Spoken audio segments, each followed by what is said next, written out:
It's good to be here today. It is good. When we came this morning, we were just a very small number. But I knew that you guys will come. And I hope you enjoy the weather as well, because the weather is nice. Nice and cold. All right. I want us to read something, a story from the Bible. It's not just a story for children, it's a story for all the adults here. It could help us. And you find it in the book of Genesis, in chapter, let's start with the end of chapter 21, verse 33, and then we continue with chapter 22. So Genesis 21, verse 33. Abraham planted a tamarisk tree in Beersheba, and there he called on the name of the Lord, the eternal God. And Abraham stayed in the land of the Philistines for a long time. Sometime later, God tested Abraham. He said to him, Abraham, here I am, he replied. Then God said, take your son, your only son, whom you love, Isaac, and go to the region of Moriah. Sacrifice him there as a burnt offering on the mountain that I will show you. Early the next morning, Abraham got up and loaded his donkey. He took with him 2 of his servants and his son Isaac. When he had cut enough wood for the burnt offering, he set out for the place God had told him about. On the 3rd day, Abraham looked up and saw the place in the distance. He said to his servants, stay here with the donkey while I and the boy will go over there. We will worship and then we'll come back to you. Abraham took the wood for the burnt offering and placed it on his son Isaac, and he himself carried the fire and the knife. As the 2 of them went on together, Isaac spoke up and said to his father Abraham, Father. Yes, my son, Abraham replied. The fire and the wood are here, Isaac said, but where is the lamb for the burnt offering? Abraham answered, God himself will provide a lamb for the burnt offering, my son. And the 2 of them went on together. When they reached the place God had told him about, Abraham built an altar and arranged the wood on it. He bound his son Isaac and laid him on the altar and on top of the wood. Then he reached out his hand and took the knife to slay his son. But the angel of the Lord called out to him from heaven, Abraham, Abraham. Here I am, he replied. Do not lay a hand on the boy, he said. Don't do anything to him. Now I know that you fear God, because you have not withheld from me your son, your only son. Abraham looked up, and there in the thicket he saw a ram caught by its horns. He went over and took the ram and sacrificed it as a burnt offering instead of his son. So Abraham called that place, the Lord will provide. And to this day it is said, on the mountain of the Lord it will be provided. The angel of the Lord called to Abraham from heaven a second time and said, I swear myself, declares the Lord, that because you have done this and have not withheld your son, your only son, I will surely bless you and make your descendants as numerous as the stars in the sky and as the sand on the seashore.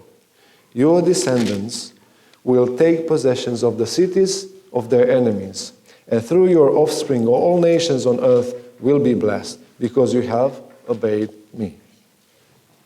Then Abraham returned to his servants, and they set off together for Beersheba. And Abraham stayed in Beersheba. The story starts in Beersheba, where Abraham stayed in that land for a long time. He got comfortable. He knew the place, he knew the people. He was fine. The life went on. He had a son, as God promised, and everything was well, and he was happy with his family. But you know what happens? That's God's habit. When everything goes well, He comes along. And when God interferes with your life, something will happen, and it's never going to be comfortable. It's always a challenge.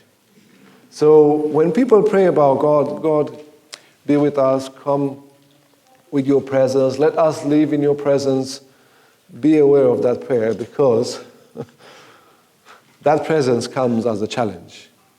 When God comes into your life, it will always be challenging.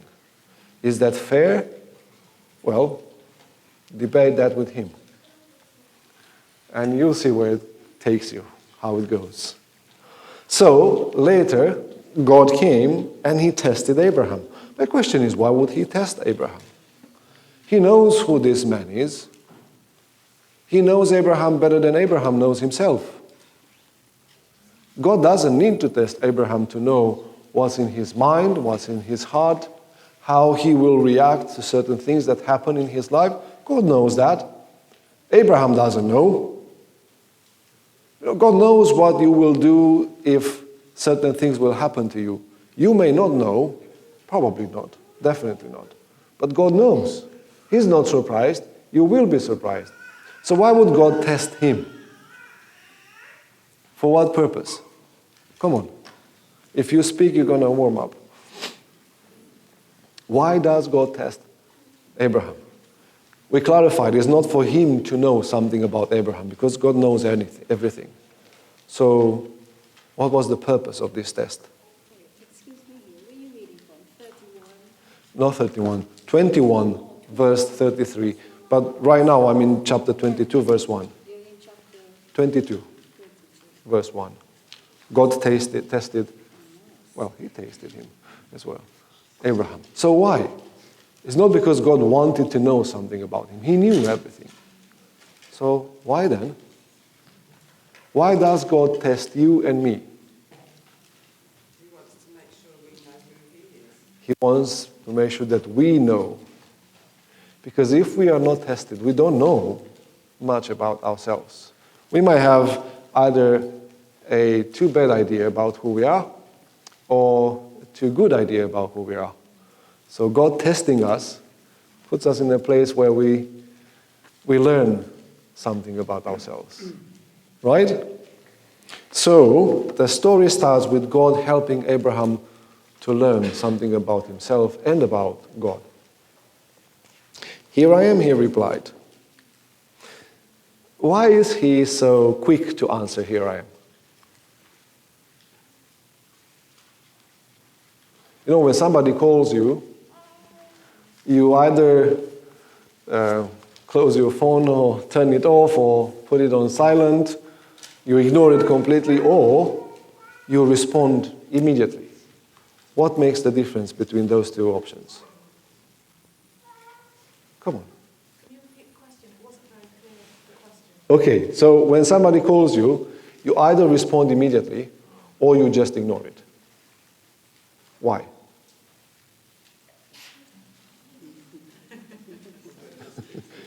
Or maybe there are people here, you don't answer the call and you don't want them to know why. When you like the person, right, we're not taking in consideration the fact that you might be in a meeting and you can't take the call. You know, it's intentionally you don't want to take the call. You're free. You could speak. You just don't want to do it. You don't want to. You know that when that person calls you, it's always about something that's not. You don't want to take it, right? Or you take the call because no matter what you're going to be asked, that person will always have your heart open. Right? It may be in the middle of the night. It doesn't matter. When you see that name on the screen of the phone, it can be the worst thing ever. You'll say yes. So the difference is made because of your relationship with that person, how you see that person. Right? So Abraham, he hears the voice. He knows who will speak to him. He knows it's God. God spoke to him many times like that. And he says immediately, "Here I am." He's not avoiding, he's not hiding, he's not, trying to find an excuse. Here I am, ready. What now? What does that tell you about how Abraham sees God? Is he a friend? Is he somebody that, not again? Let's be honest, we all have some people that when we see their names on the phone, we think, really? We just finished talking 5 minutes ago. Come on. So why is Abraham so keen to say, yes, here I am. What now, Lord? Tell me. It's not the kind of, yes, I am here. Yeah, what do you want now? No, he's happy to hear that voice. Here I am. What can I do for you? What does that tell you about how Abraham sees God? Come on. In a good relationship with him. Right? Yeah. As a friend. Not an enemy, not somebody who makes him feel uncomfortable, not a challenging relationship. He's expecting something good. Because when you expect something good, you're always eager to do something about that. So, Abraham, hold on a second. I have something good for you. And here it comes. Then God says, take your son, and let me clarify to you, so you know there's no confusion here, Abraham. Your only son, hold on a second. How many sons did Abraham have? How many? 2. So how can you say your only son? Doesn't God know what happened with Ishmael? He knows. Ishmael is not there anyway. He says, your only son, the one whom you love. What? I have 2 sons. I love them both. What do you imply here? That I only love one of them? What kind of man do you think I am? The father of all believers. He has 2 sons, but he only loves one. That's what he says. The one whom you love, Isaac. Oh, okay. So there's no confusion there. Abraham cannot say, what are you talking about? What son do you want me to take? God is so clear. That's something very interesting about God. He's never confusing you when he wants something from you. He will always be so clear that you can't ignore it, you can't deny it, and you can't find an excuse like, I'm sorry, I don't understand. Your son, your only son, the one whom you love, Isaac. Crystal clear. Okay, fine.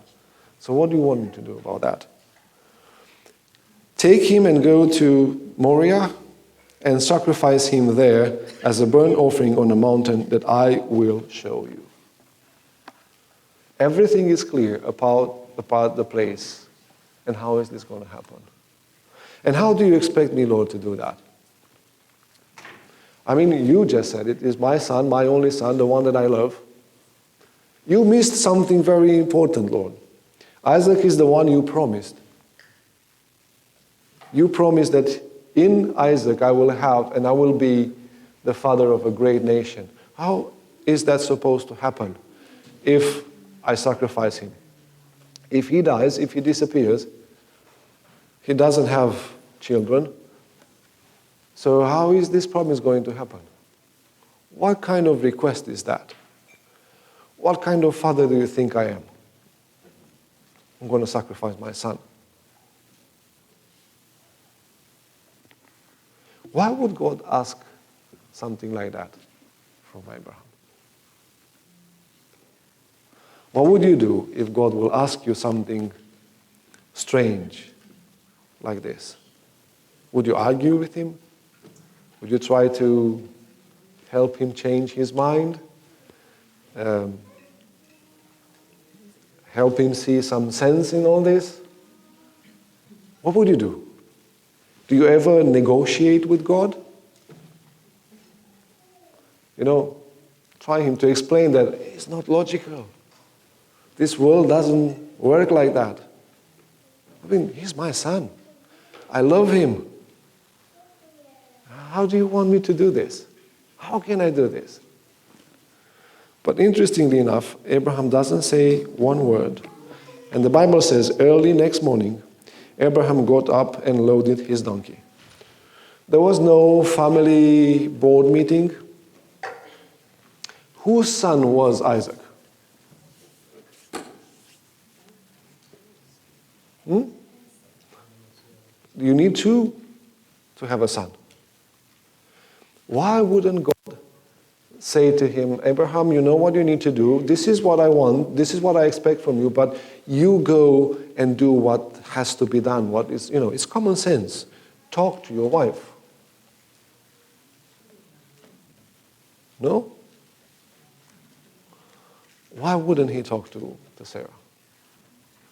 I mean, up to this point, he discussed everything with her.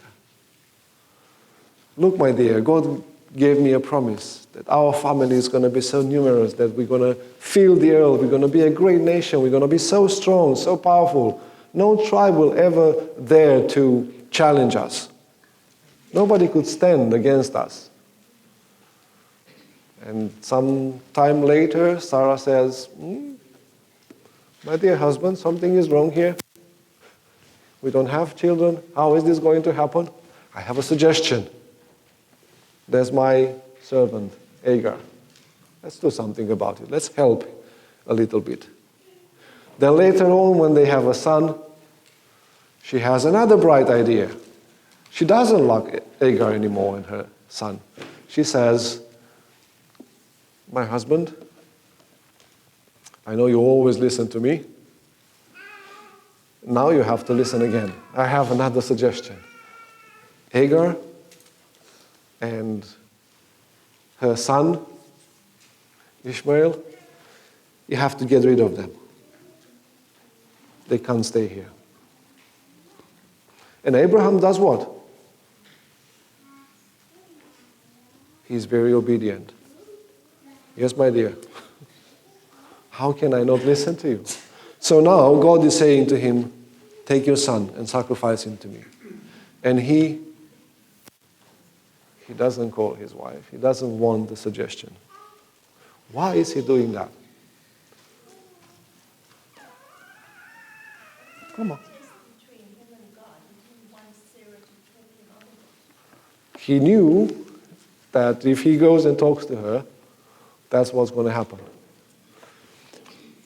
Do you have, I'm not even sure how to call this, some things in your life that when God is asking you to do something, you know that if you're going to make those steps, you want to ignore what God says to you. So you better just do it quickly and don't think twice. Don't have second thoughts or third thoughts, because if that's going to happen, you will definitely not do it. So early in the morning, says here, Abraham woke up, he loaded his donkey and he left. He took his servants, 2 of his servants with him. Now, it's something very interesting. The Bible says here that when he had cut enough wood for the burnt offering, he set out for the place God had told him. So imagine this. Abraham is old enough that his son, Isaac, is not a child. He's not a teenager. He's a proper adult. Right? And Abraham wakes up in the morning. He says, son, we need to go to do some worshiping together as father and son. And we need a sacrifice. Let's go and cut some wood. And they cut enough wood, and now they leave. If God promised him, if God asked him to take his son to be sacrificed, and Abraham is willing to do that, but on the way, when Isaac, who is not a stupid boy, he says, Father, something is not adding up here. You have the wood, you have the fire, you have everything you need, apart from the most important part, of the offering, which is the sacrifice, the lamb. What is that? You prepared for everything. And Abraham says, well, don't worry about that, son. God will take care of that. Now, if you want me to believe that, if you want me to believe that you really believe that God will take care of that, then why did you cut the wood?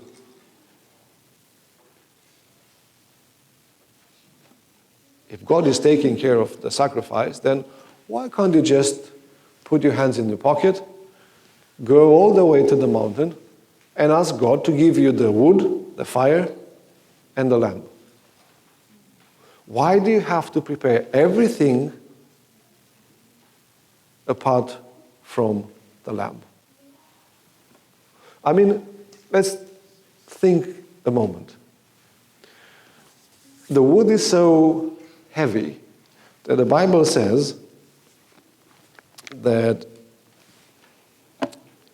when they got to the point where he told the servants, you stay here and I'll go with my son, he took the wood for the burnt offering and placed it on his son Isaac, and he carried the fire and the knife. What was heavier? The fire and the knife or the wood? The wood. So, how about if you have a lamb? How difficult it is to carry that lamb with you? The lamb will just follow you, will walk. That would be the easiest part of the offering. So why then, when he speaks to Isaac, he wants to convince him that he believes that God will take care of everything. Why does he have to prepare absolutely, even the knife? Why do you have to take the knife with you? Why do you need to take the fire with you? The wood, there's wood everywhere. Why do you have to take it from home? Carry on your back all this way for days. Abraham knew he wasn't able to carry the wood on his back.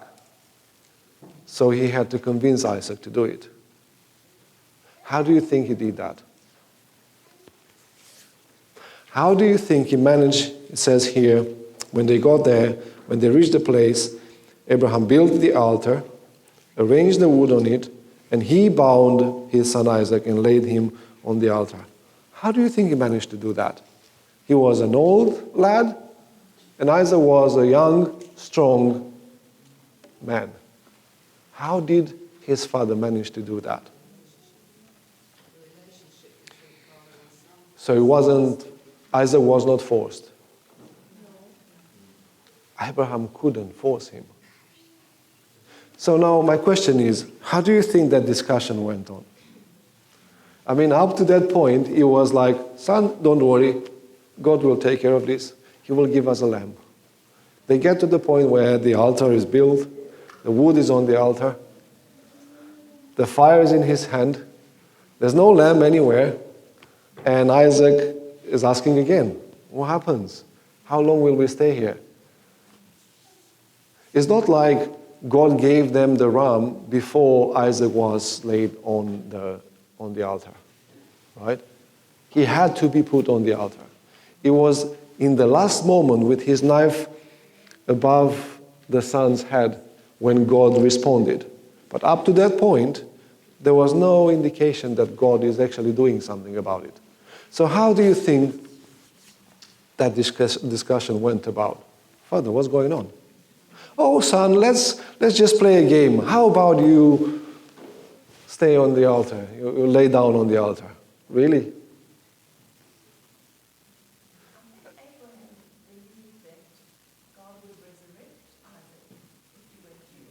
I don't have a problem with Abraham. Fine, yeah, he believed that. My question is, did Isaac believe that? How do you convince your son to lay down on the altar, to be the sacrificial lamb? When you told him that God will take care, and up to this point you don't see that evidence. When you haven't told him from the beginning, he didn't clarify when he left home. He said, son, let me tell you the story. God made this promise and this promise and this promise, but last night he spoke to me and he said, I need to sacrifice you. And I want to be honest with you from the beginning. We're going to go to this mountain and we're going to do this. And if I kill you, don't worry, God will resurrect you. I believe that. It wasn't that kind of discussion.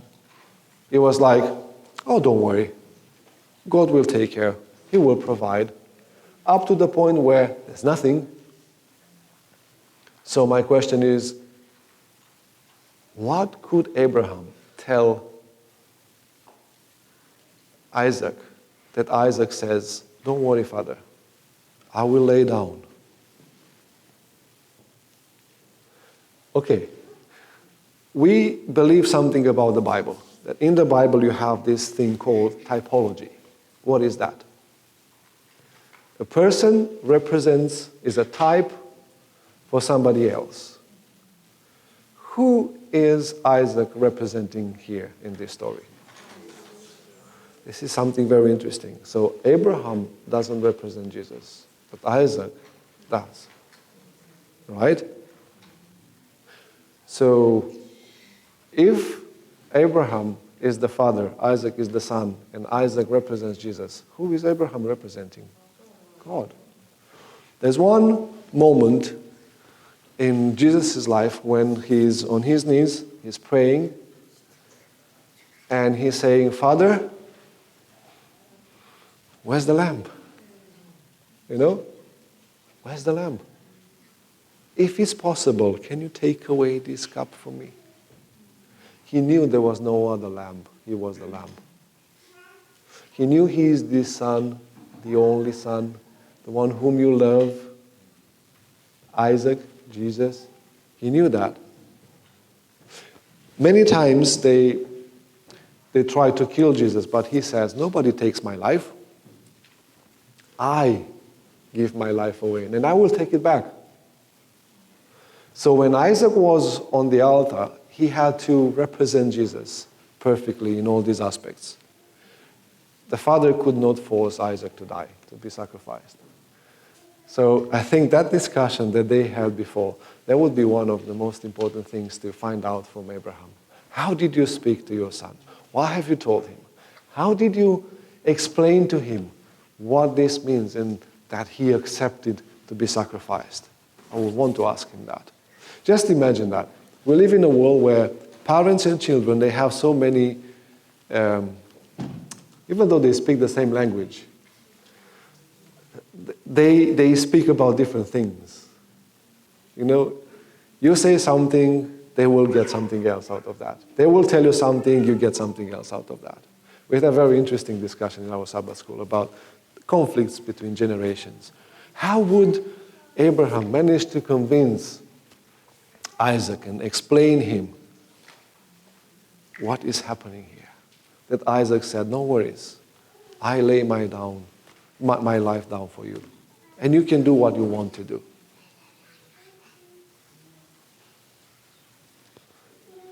I imagine Isaac saying, Father, that was a promise that God made to you hundreds of years ago. You know, I never heard God promising that to me. Yes, he promised that to you, but not to me. So that's your problem with God, not my problem with him. Sometimes as young people, we would tell our parents, you know what, you've lived your life the way you want it, on your principles. Now is my turn. Now is my life. Let me make my choices. Why would you force me to get into something that is not my choice? That's not an option for me. You're forcing me to do this. Why would you choose the faith of your parents? It has to be your faith. As a parent, how do you know that you actually convince your son or your daughter that your faith is something real? That you really believe in what you're saying? You see, you prepare the wood, you prepare the fire, you have the knife, you have everything. It's easy to say you believe when everything is prepared. In your days, it was easy. You got a job quickly. You could buy a house quickly. But the youngsters today, they have to fight a different kind of world. Do you understand them?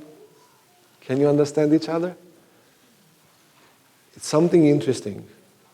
You see Jesus saying, Father, is it possible to take this cup away? I assume that maybe Isaac had a question like that. Father, do you think it's possible that I don't have to lay my life down for this? So I'm going to have a discussion with Abraham about that and Isaac. What went through your mind when this happened? And he reached out his hand and took the knife to slay his son. He was convinced that he has to do it. And then the voice speaks, sorry, stop. You don't have to do it. Now I have a question here. Why does God always seem to interfere in the last moment? He allows you to go through the whole marathon of challenges, and when you're about the finish line, he says, don't worry, it's all settled, it's all done. You don't have to do this. Why can't he just step in before you have the problems? You know, Cain is unhappy with Abel. In his mind, there's loads of things happening. Why can't God, just be straight with him and say, Cain, don't touch your brother. You have a problem. This is your problem. Let's solve this. I can help you with that. And this is what you have to do. Adam and Eve. Somebody was posting something on the internet these days, and they were saying, when they were in the garden and they were tempted to eat the fruit, why didn't they eat the serpent? There was an option. Well, not then, because they were vegan. I mean, yeah, that's the source of all our problems. If they ate meat before, I'm not trying to be funny, but, we have to. But why can't God just step in before the problems get so nasty and so bad? Things are so complicated. He could. There's a guy who was born blind. His parents struggled all their life. He struggled all his life. There was somebody who was paralyzed for almost 40 years. Okay, give me an ear, but 40? Why? Why does God have to wait for Abraham to be ready to slay down his son? And he does it the same with us. Why? Come on, give me something. I know if we are honest, we always ask these questions. If we can admit that sometimes we sit down and we talk to God in terms like, okay, I understand we have to suffer. We live in a world of sin. Suffering is everywhere. But can't you just make it a bit easier? Really? I think 3 years ago, there was a girl who came from Australia. She was 39, 40 years old. She was ready to get married. In fact, she came here to invite her family, to present the husband, future husband, to make plans. And COVID thing just came up and she was caught here. She got COVID. She fought for about a month and a half. And then she died. And they were asking, why did this have to happen? She was 40. She had no other complications. She had no other problems. Just one of those things. If you are honest, you always have moments like this when you ask God, do you really have to wait until I slay my son and I'm ready to do that? Why do you have to wait until it's really bad? But the answer is, well, I really have to see that you are real in your faith. That you really believe what you're saying you do believe. Because only in those difficult moments people can see what you believe. So, the angel of the Lord called out to him from heaven. Again, Abraham, Abraham. And this time Abraham responds again quickly, here I am. Because what could go wrong? The first time when I said, here I am, you just told me I have to sacrifice my son. And now if you call me again, what would you ask me? What could you ask me more? So here I am. It can only be something good. And the Lord says quickly and clear, don't lay a hand on the boy. Don't do anything to him. Now I know that you fear God because you have not withheld from me your son, your only son. What do you mean now I know? God is all-knowing. He knows everything before it happens. We keep preaching about that. So he didn't know before? Does God really need to wait until the last moment to know? Come on. You don't want to help me today. What is this? Now I know. Does that mean that before he didn't know? How do you read the text? Come on, I know there are some very clever people here. I think it's a test for us. I don't think it's necessarily God testing himself. Yes, he does know. He has changed his work. We also need to learn a lesson of faith to develop and cultivate what he's doing and why he's doing it. So I think in that process, we are tested, we build our faith, we are successful in grace, and we can move on to the next test. What was the next the test for Abraham? Was there any other test for him?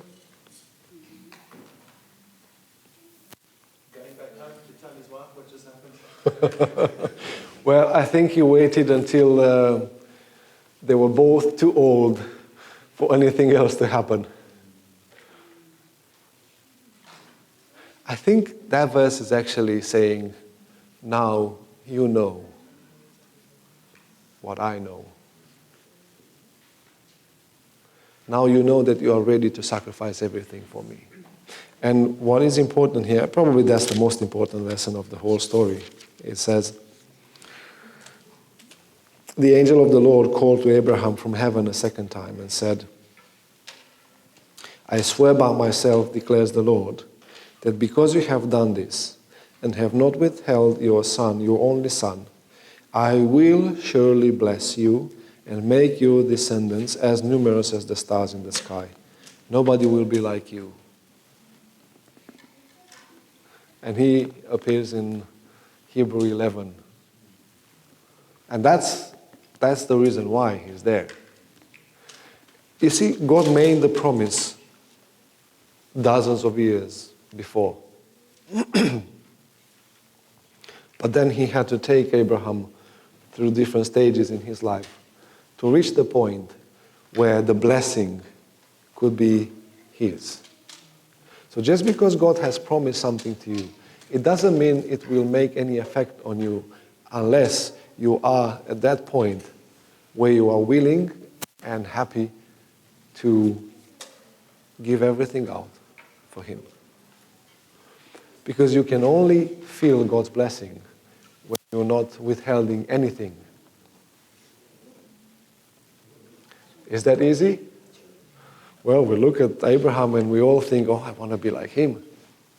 But the question is, are you happy to go through the same tests, to have the same experience?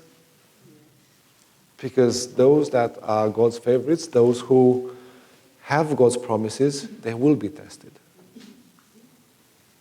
You can't have blessings without the test. What do you think about that?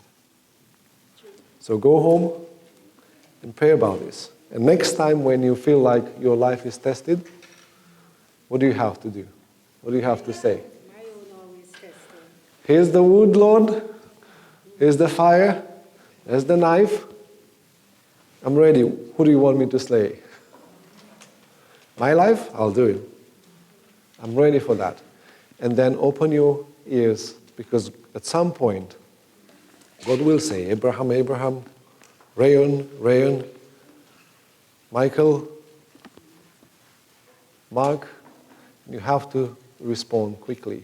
Here I am. Because that might not come twice. But when that comes, be ready for something beautiful and heavy at the same time. And I pray that you will experience that and have the courage to say, here I am. What's coming now? What's coming next? I'm ready for that. Now I know.